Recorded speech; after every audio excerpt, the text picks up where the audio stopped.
अत्यंत हे सरकार आधीचं घटनाबाह्य पद्धतीनं चाललंय। Justice DY. चंद्रचूड यांनी घटनापीठावर बसून महाराष्ट्र असेल संबळचा विषय हे सगळे त्यांनी अत्यंत घटनाबाह्य करून देशामध्ये एक प्रकारची आग लावली। महाराष्ट्रात घटनाबाह्य सरकारला सुप्रीम कोर्टाने संरक्षण दिलं तर डी.वाय. चंद्रचूड होते आणि आता त्याच पद्धतीने पुढे हे घटनाबाह्य काळजीवाहू सरकार आहे। केअरटेकर गव्हर्नमेंट हे देखील संविधानाच्या खिलाफ आहे। अद्याप कोणीही सरकार स्थापनेचा दावा केलेला नाही। निकाल लागून 10 दिवस होऊन गेले। 24 तासात एवढे बहुमत आहे सरकार स्थापनेचा दावा केला होता। अद्याप यांच्या कोणीही सरकार स्थापनेचा दावा केला नाही। बहुमत आहे ना? मुख्यमंत्री कोण? भारतीय जनता पक्षाचा विधिमंडळ पक्षाचा नेता कोण? या संदर्भात निर्णय झाला नाही। इतका मोठा पक्ष, मोठे नेते, इतकं मोठं बहुमत, तरी विधिमंडळ पक्षाचा नेता हे अद्याप यातून निवडू शकले नाही। राज्यपालांना कोणी भेटले नाहीत। बोले 5 तारखेला मात्र मुख्यमंत्री कोण ठरलं नाही, तर पाहायला गेलं अजून नाराजी अत्यंत हे सरकार आधीचं घटनाबाह्य पद्धतीनं चाललं। Justice DY. चंद्रचूड बरं का, हे मी म्हणत नाही,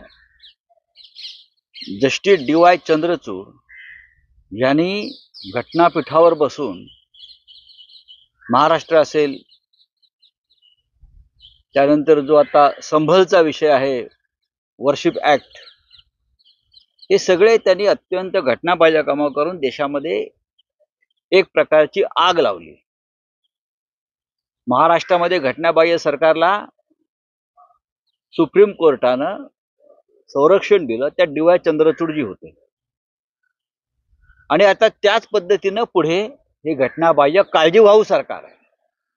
हे काळजीवाहू सरकार, केयरटेकर गवर्नमेंट, ये भी संविधान के खिलाफ है। हे सुद्धा काळजीवाहू सरकार 26 तारखेला मुदत संपलेली आहे विधानसभेची। नवीन विधानसभा 26 तारखेला नवीन सरकार हे अस्तित्वात येणं हे घटनेनुसार आवश्यक होतं। आता हे त्यांचे भाडोत्री कायदे पंडित काही कागद आणून दाखवतील, पण आम्ही जर असतो तर एवढ्याला राष्ट्रपती राजवट लावली असती। मी वारंवार सांगतो, अद्याप कोणीही सरकार स्थापनेचा दावा केलेला नाही। निकाल लागून किती दिवस झाले? 10 दिवस होऊन गेले। 24 तासामध्ये खरं म्हणजे एवढं बहुमत आहे, सरकार स्थापनेचा दावा करायला पाहिजे होता। अद्याप ह्यांच्यापैकी कोणीही सरकार स्थापनेचा दावा का केला नाही? का केला नाही? बहुमत आहे ना आपल्याकडे, सरकार स्थापनेचा दावा आपण केला नाही। अद्याप मुख्यमंत्री कोण? भारतीय जनता पक्षाचा विधिमंडळ पक्षाचा नेता कोण?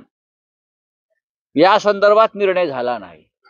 इतका मोठा पक्ष, इतके मोठे नेते, इतकं मोठं बहुमत, तरीही विधिमंडळ पक्षाचा नेता ते अद्याप त्यातून निवडू शकले नाही। सरकार स्थापनेचा दावा नाही। अद्याप राज्यपालांना कोणी भेटलेलं नाही जाऊन सरकार स्थापनेसाठी, आणि राज्यपाल चालू देतात काळजीवाहू सरकार घटनाबाह्य। आणि त्या पक्षाचे प्रांताध्यक्ष बावनकुळे सांगतात 5 तारखेला शपथ घेऊ। हे का राज्यपाल आहेत का? हे म्हणतात 5 तारखेला शपथ घेऊ।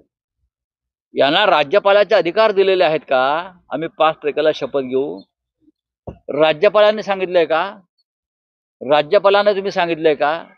राज्यपालांनी कळवलंय का? सरकार स्थापनेचा अद्याप दावा करायला हे तयार नाहीत का? घाबरलाय का तुम्ही? कशा करता आपण सरकार स्थापनेचा दावा करत नाहीये? ही अत्यंत गंभीर स्थिती, घटनात्मक पेचप्रसंग काळजीवाहू सरकारच्या बाबतीत सुद्धा या महाराष्ट्रात पुन्हा पुन्हा निर्माण होतोय। याला सर्वस्वी जबाबदार जस्टिस डी.वाय. चंद्रचूडच आहेत। सुप्रीम कोर्ट आहे, निवडणूक आयोग, हे सगळ्या घटनात्मक संस्था या महाराष्ट्रात जो फियास्को झालेला आहे त्याला जबाबदार आहेत। फडणवीस काय सांगतात आमचे?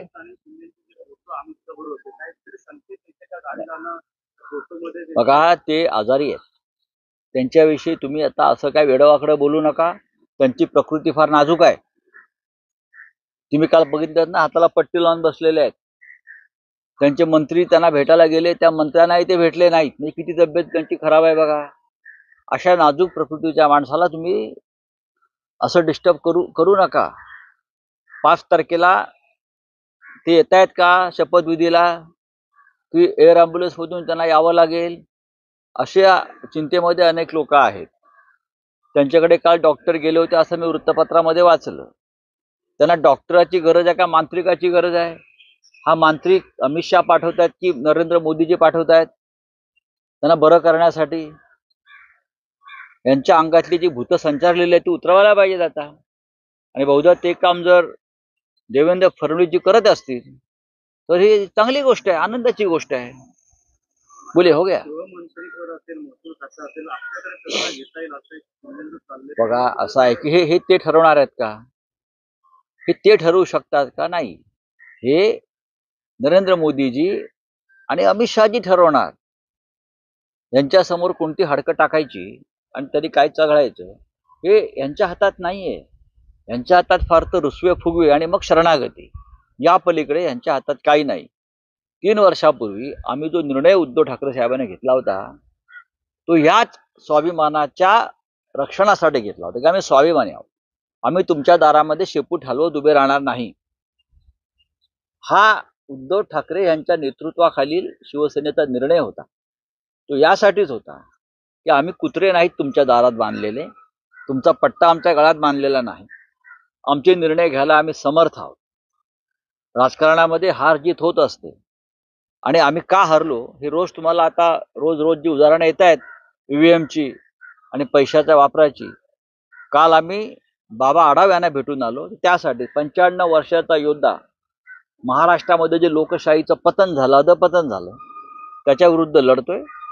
आणि काल माननीय शरद पवार साहेब, माननीय उद्धव ठाकरेजी, माननीय जयंतराव पाटीलजी असे सगळे प्रमुख नेते आम्ही बाबा आढाव साहेबांना भेटून त्यांचे आशीर्वाद घेतले.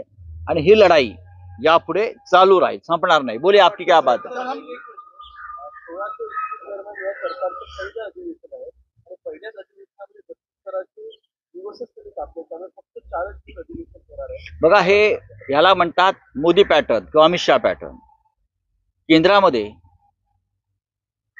लोकसभा, राज्यसभा, संसदेमध्ये प्रश्न दिले जाऊ देत नाहीत आम्हाला. आम्ही एखादा प्रश्न विचारला की संसद बरखास्त करून 5 मिनिटात लोकसभा स्पीकर आणि राज्यसभा चेअरमन निघून जातात.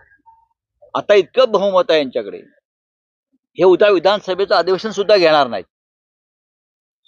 अधिवेशन सागर बंगल्यावर घेतील किंवा नागपूरला घेतील बंगल्यावर, त्यांच्या प्रांगणामध्ये. विरोधी पक्षाला संपून टाकायचं, खतम करायचं, लोकशाही टिकवायचीच नाही, अशा पद्धतीचं राज्य महाराष्ट्रात चालू आहे. म्हणून काल बाबा आढाव जे आत्मक्लेश आंदोलन केलं त्याला पाठिंबा द्यायला आम्ही गेलो आणि पुढल्या आंदोलनाची रणनीती ठरवण्यासंदर्भात आमच्या चर्चा आणि बैठका सुरू आहेत. काय वाटतं फेरतपासणीसाठी 22 आमदारांची भेट नक्की योग्य फेरतपासणी? बघा, आशा आहे आम्हाला. आता ते काहीतरी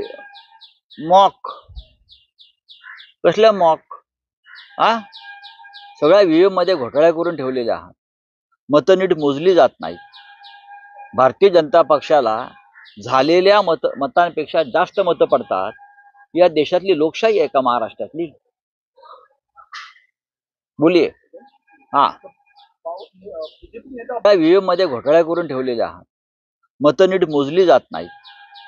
भारतीय जनता पक्षाला झालेल्या मतांपेक्षा जास्त मतं पडतात. या देशातली लोकशाही आहे का महाराष्ट्रातली?